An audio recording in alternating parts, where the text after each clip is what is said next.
son réveil est bien réglé, par exemple. Nous sommes libres à deux niveaux. Le premier niveau, pouvoir d'initiative incohérent ou cohérent, et au deuxième niveau, avec la réflexion. Qu'est-ce que je veux dire? Que nous sommes tous libres parce que nous sommes tous capables de réfléchir et nous pouvons tous ensemble mettre en place des réflexions et des actions intelligentes. Voilà pourquoi nous pouvons changer les lois et interdire que le salaire de M. Le Goff soit ce qui est.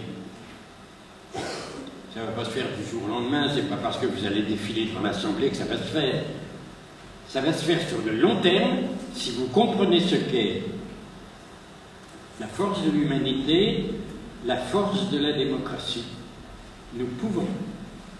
Bref, c'est là que je voulais en venir, nous pouvons changer l'économie. Ne disons pas qu'il y a des lois de l'économie qui nous dominent, comme on vous le fait croire. Parce que l'économie est un ensemble, comme vous le savez, de législation. Il y a une législation. Pas seulement une législation du travail, formule que vous connaissez tous parce qu'elle traîne tout le temps dans les journaux, mais il y a une législation pour tout. Il y a une législation pour les actes financiers. Il y a une législation pour la fabrication ou l'usage de la monnaie. Il y a une législation pour le fonctionnement des bourses. Il y a des législations. Quand il n'y a pas de législation, nous sommes en territoire de non-droit et les pouvoirs publics interviennent. Ou n'interviennent pas s'ils sont complices, bien sûr, mais ils peuvent intervenir. Qu'est-ce que je veux dire? C'est que tout ce qui se passe dans l'économie est légiféré, tout ce qui se passe de négatif dans l'économie est légiféré. Mais si tout ce qui se passe est légiféré, tout ce qui se passe peut être délégiféré. Tout est sous l'emprise des lois, mais les lois sont sous notre emprise. C'est ce qu'on oublie. C'est ce que les déterministes oublient. Ils disent, oui, mais regardez les cours de bourse, j'y peux rien, mon cours. Mais si. Pas tout de suite, pas demain, mais bien sûr que si, on peut agir. Il faut savoir tout ça.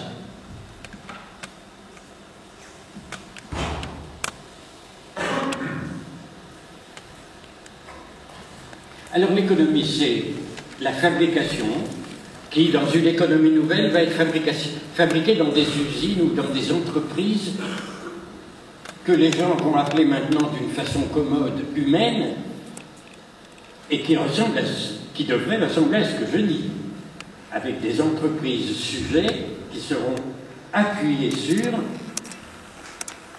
la solidarité existentielle et la compétence et la hiérarchie des compétences. C'est un idéal facile à penser et à atteindre. D'autre part, pour la distribution, il faudra qu'il y ait équité, comme on a dit. Je n'y reviens pas. Mais il y a un troisième terme de l'économie que je n'ai pas encore nommé. Et le troisième terme, c'est le consommateur.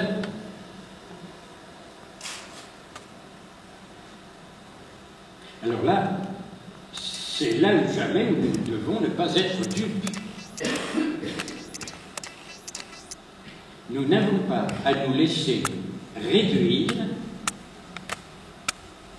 par les marchands, quel que soit leur commerce, grande surface ou bourse, fabrique de cacao ou fabrique d'armes et de tanks. Nous ne devons pas nous laisser influencer par les commerçants qui voudraient nous faire croire que nous ne sommes que des consommateurs. Nous ne sommes pas que des consommateurs. Et nous, maintenant, voici une tâche de notre responsabilité. Si eux nous disent que nous sommes des consommateurs, nous ne sommes pas obligés de les croire. Trop souvent, les gens se plaignent de la publicité qu'ils voient à la télévision et on entend des expressions comme nous sommes matraqués par la publicité. Comment matraqués? Au moment de la publicité, on coupe le son. C'est tout simple. Ou on change de chaîne. On n'est pas massacré, on est complice. On est complice béat. Complice fatigué béat. En suivant bêtement les petites intrigues minables que représente chaque publicité. Les gens qui font de la publicité, c'est des sous-fifres qui voulaient faire du cinéma, puis ils ne peuvent pas, alors ils font de la publicité, des petits scénarios débiles pour vous expliquer des trucs sans intérêt.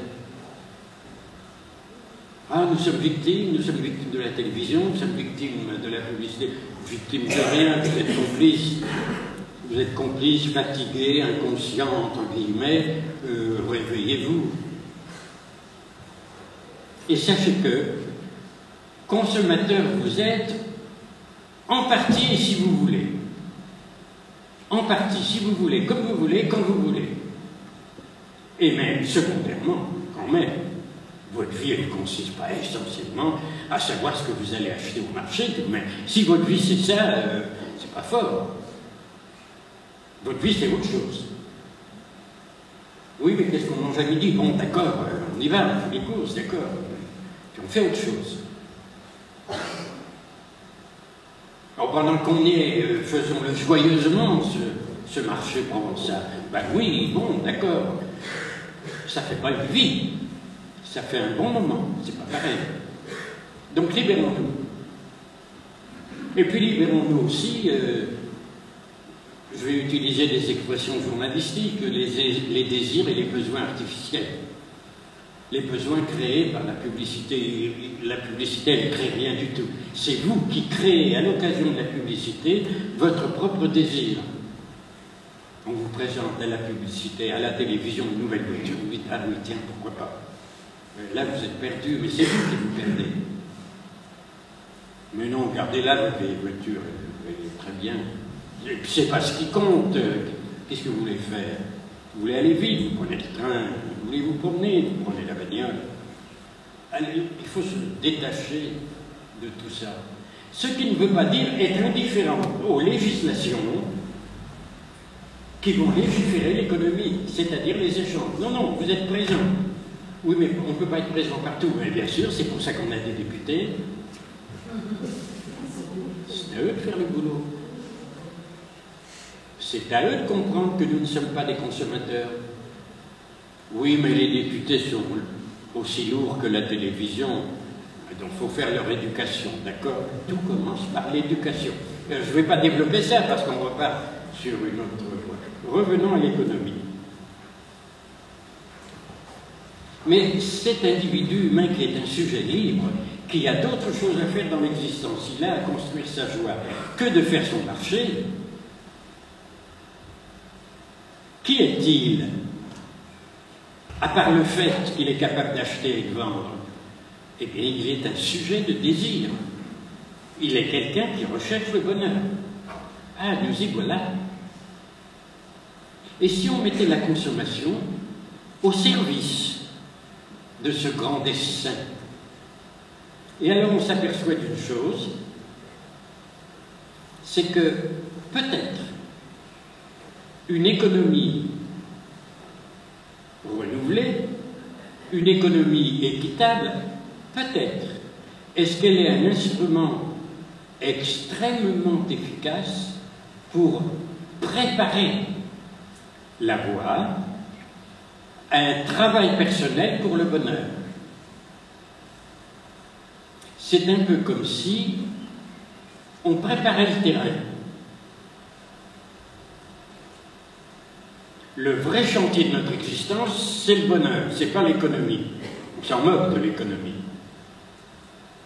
Oui, mais, vous connaissez, on l'a dit tout à l'heure, oui, mais il faut être logé, etc. Tout ça est vrai. Bon, alors, d'accord, on va s'occuper un peu d'économie. Mais on va s'occuper d'économie pour que la voie soit ouverte pour l'action personnelle. Il faut que l'économie soit vraiment au service de quelque chose d'autre que l'économie. Et pour ça, il faut être très conscient du fait que l'économie n'a pas le pouvoir qu'on dit qu'elle a. Elle n'a que le pouvoir qu'on lui donne. Il faut le lui reprendre. Il faut lui reprendre le pouvoir qu'on lui a accordé. Les organisateurs, les organisations de consommateurs sont à la fois utiles et un peu pauvrettes. Elles ne font pas grand-chose.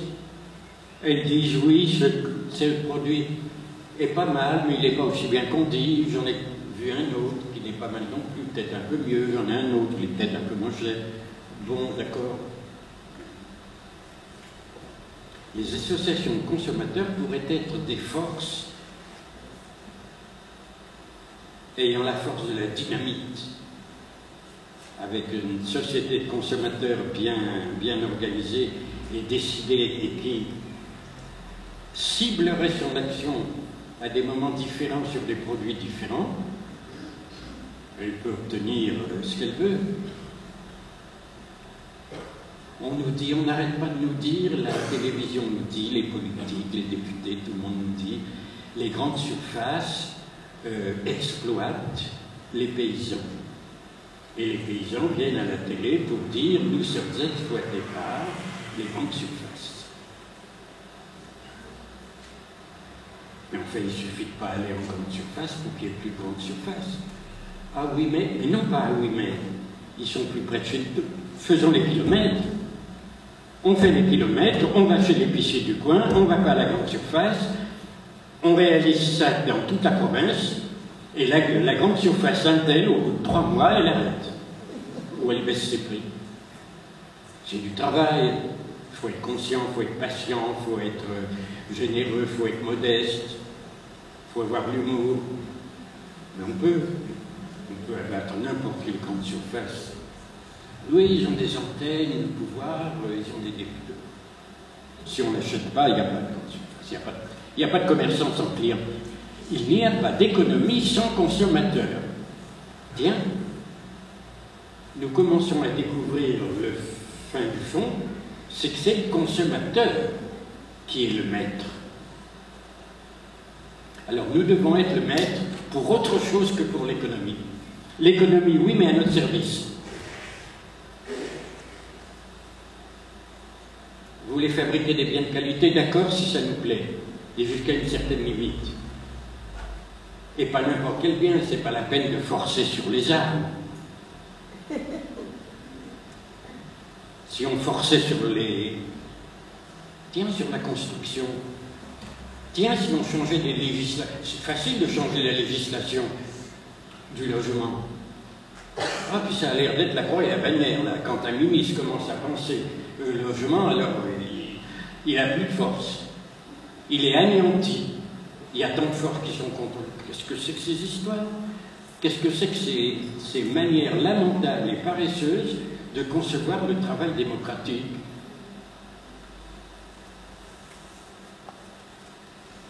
Vos députés dorment.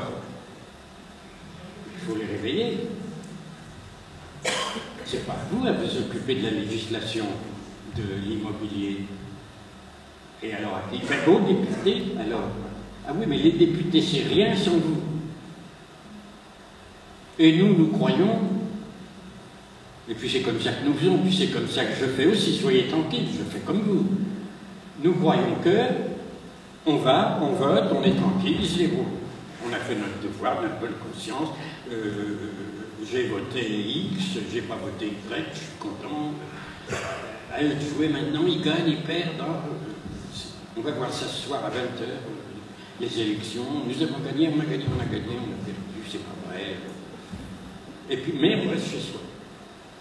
Alors là, évidemment, on a le pays qu'on a. Je parle des pays du monde entier, puisque chaque pays est une unité d'économie. On a le monde qu'on a, par notre inertie. Alors c'est dommage en démocratie. En démocratie, on a tous les instruments. On a le droit de vote, on a le droit de réunion, on a le droit de parole, on peut parler, on ne va pas en prison si on parle mal. C'est quand même fabuleux, c'est rare. Allez vous promener en Turquie, vous verrez. Ou en Afrique du Nord, ou en Afrique centrale. Allez vous promener, vous verrez. Si vous pouvez dire que Dieu n'existe pas et que la démocratie c'est le meilleur des régimes, allez voir là-bas. aller en Amérique et dire que l'histoire du Christ est une aimable plaisanterie. Essayez de dire ça ailleurs. On a cette chance, et ici en France, on pourra voir ce normal, c'est comme ça. Et le résultat, c'est qu'on n'en jouit même pas, et que les Français sont malheureux. Ah, ça, c'est le coup. Et vous regardez les statistiques, ils sont tous d'accord. Les Français sont les plus pessimistes, les Français utilisent le plus de médicaments qui les calment, etc., etc. C'est fou, ça. C'est incroyable de mépriser, d'ignorer, de tourner le dos à ses propres forces. Bref, c'est la paresse qui nous commande, la paresse existentielle. C'est la paresse qui nous commande.